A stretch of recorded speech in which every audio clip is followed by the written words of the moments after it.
नमस्कार, स्वागत है आपका प्रभात एग्ज़ाम के हमारे यूट्यूब चैनल पे। तो दोस्तों, यूपीएससी मेंस जीएस 2 का क्वेश्चन पेपर भी जारी कर दिया गया है। बिना किसी देरी के आइए डालते हैं क्वेश्चन पेपर पे एक नज़र। प्रश्न 1, संवैधानिक रूप से न्यायिक स्वतंत्रता की गारंटी लोकतंत्र की एक पूर्व शर्त है। टिप्पणी कीजिए। Constitutionally guaranteed jurisdictional independence is a prerequisite of democracy. Comment. ये प्रश्न 10 नंबर का है। वहीं क्वेश्चन नंबर 2 है, निःशुल्क कानूनी सहायता प्राप्त करने के हकदार कौन है? निःशुल्क कानूनी सहायता के प्रतिपादन में राष्ट्रीय विधि सेवा प्राधिकरण की भूमिका का आकलन कीजिए। Who are entitled to receive free legal aid? Assess the role of the National Legal Service Authority in rendering free legal aid in India। वहीं प्रश्न 3 है, भारत के राज्य शहरी स्थानीय निकायों को कार्यात्मक एवं वित्तीय दोनों ही रूप से सशक्त बनाने के प्रति अनुच्छुक प्रतीत होते हैं।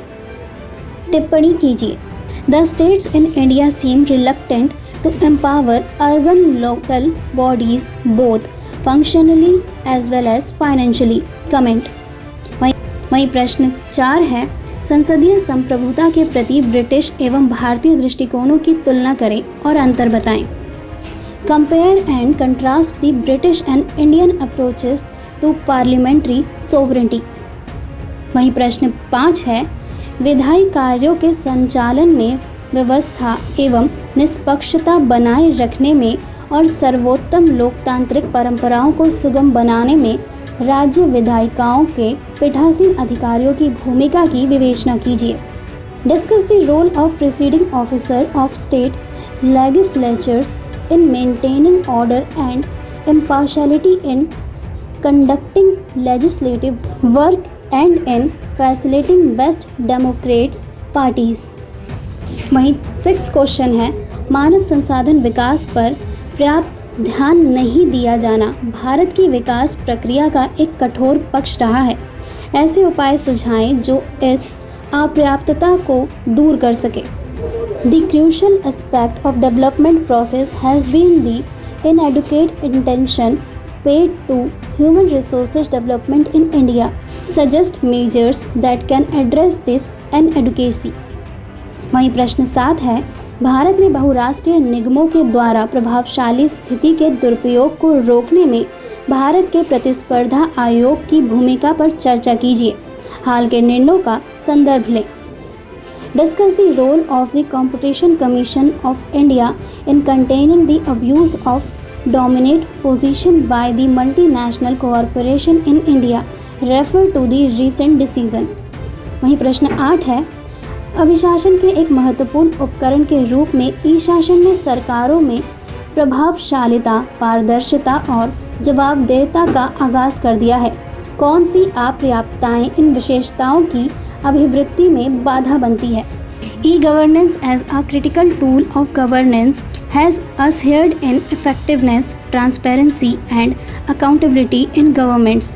What inadequacies hamper the enhancement of these features। वहीं प्रश्न 9 है, संघर्ष का विषाणु एससीओ के कामकाज को प्रभावित कर रहा है। उपरोक्त कथन में आलोक में समस्याओं को कम करने में भारत की भूमिका बताएं। Virus of conflict is affecting the functioning of the SCO. In the light of the above statement, point out the role of India in mitigating the problems। वहीं प्रश्न 10 है, भारतीय प्रवासियों ने पश्चिम में नई ऊंचाइयों को छुआ है। भारत के लिए इसके आर्थिक और राजनीतिक लाभों का वर्णन करें।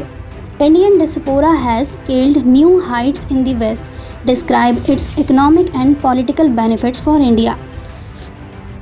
वहीं प्रश्न 11 है, भारत का संविधान अत्यधिक गतिशीलता की क्षमताओं के साथ एक जीवंत यंत्र है। यह प्रगतिशील समाज के लिए बनाया गया एक संविधान है। जीने के अधिकार तथा व्यक्तिगत स्वतंत्रता के अधिकार में हो रहे निरंतर विस्तार के विशेष संदर्भ में उदाहरण सहित व्याख्या कीजिए। The constitution of India is a living instrument with capitalize of enormous dynamism. It's a constitution made for a progressive society. Illustrate with special reference to the expanding horizons of the right to life and personal liberty. ये प्रश्न 15 number का है। वहीं प्रश्न 12 है, प्रासंगिक संवैधानिक प्रावधानों और निर्णय विधियों की मदद से लैंगिक न्याय के संवैधानिक परिप्रेक्ष्य की व्याख्या कीजिए।